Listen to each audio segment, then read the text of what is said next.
जय श्री कृष्णा। माताओं को क्या शिवलिंग स्पर्श करना चाहिए? माताओं को क्या शिवलिंग का जल पीना चाहिए? माताओं को क्या शिवलिंग पर अर्पित किया हुआ प्रसाद ग्रहण करना चाहिए? कैसे करना चाहिए माताओं को शिवलिंग की पूजा? आज के इस वीडियो को माताएं अवश्य देखें और अधिक से अधिक शेयर करें।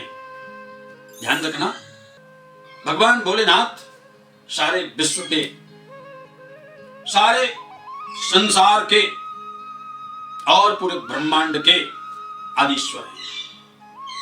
आप पंच तत्वों के अधिपति हैं।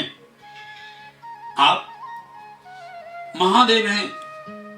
आपकी सेवा में समर्पित जीव सदैव चराचर जगत की समस्त संपत्तियों को प्राप्त करते हुए, आत्मानंद की अनुभूति करते हुए, वैराग्य की प्राप्ति करके और परब्रह्म की सन्निधि को प्राप्त कर लेता है। भगवान भोलेनाथ जिस ज्योति में विराजते हैं, उस ज्योति को शिवलिंग का नाम दिया गया है। वह ज्योतिर्लिंग है, यह अंग नहीं है। ध्यान रखना, कई लोगों के मन में यह भ्रांति रहती है कि भोलेनाथ के अंग का हम पूजन कर रहे हैं।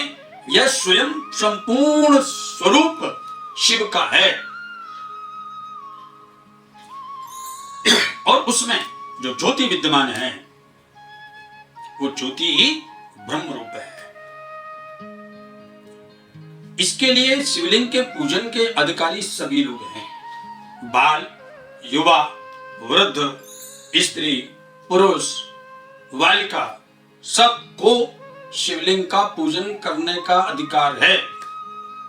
सबको शिव जी का पूजन करना चाहिए।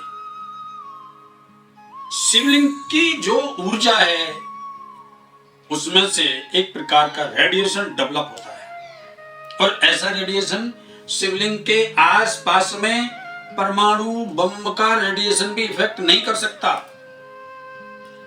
आपको थोड़ा सा मैं साइंस की दृष्टि से ध्यान आकर्षित करूं। हमारे आद्य शंकराचार्य भगवान ने 12 ज्योतिर्लिंगों की स्थापना भारतवर्ष की 4 दिशाओं में की है।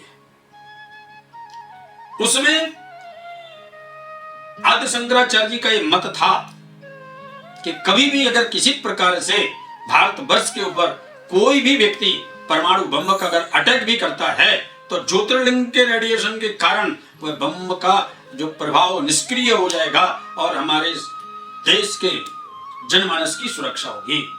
इसलिए एक तो शिवलिंग सबको रखना चाहिए अपने घर में। सबको शिवलिंग की नित्य पूजन करना चाहिए। उससे यदि कोई ऐसी विषाक्त किरणें आपके आसपास भी उत्पन्न हो रही हैं, तो वह स्वतः समाप्त हो जाएंगी। आपको आरोग्यता की प्राप्ति होगी। दूसरा, उस पर चढ़ाया हुआ जल इतना ऊर्जावान होता है कि यदि आप पान करते हैं तो कभी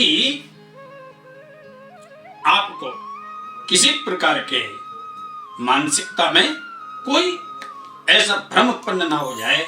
इसके लिए शिवलिंग पर अर्पित किया हुआ जल पीना निषेध बताया गया है। उसको आप नेत्रों से लगाइए, अपने अंग पर छिड़क लीजिए, शरीर पर छिड़क लीजिए, अपने घर में छिड़क सकते हैं, पवित्र स्थान पर डाल सकते हैं। पान करना निषेध है।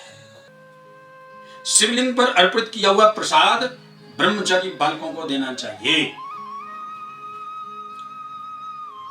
शिवलिंग भोग मुक्त है। ज्योति के सामने कभी भी मायामय प्रभाव प्रदर्शित नहीं होता है। जहां पर संयम है, जहां पर व्यक्ति संयमित जीवन जी रहा है, अपनी इंद्रियों को अंतर्मुखी करके आनंदमय रह रहा है, उसकी पूजा भोलेनाथ अतिशीघ्र ग्रहण करते हैं।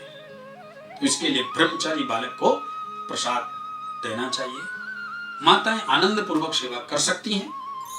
यह शास्त्रोक्त वचन है, शिव महापुराण में वर्णित है। आप सभी को जय श्री कृष्ण, जय श्री राम।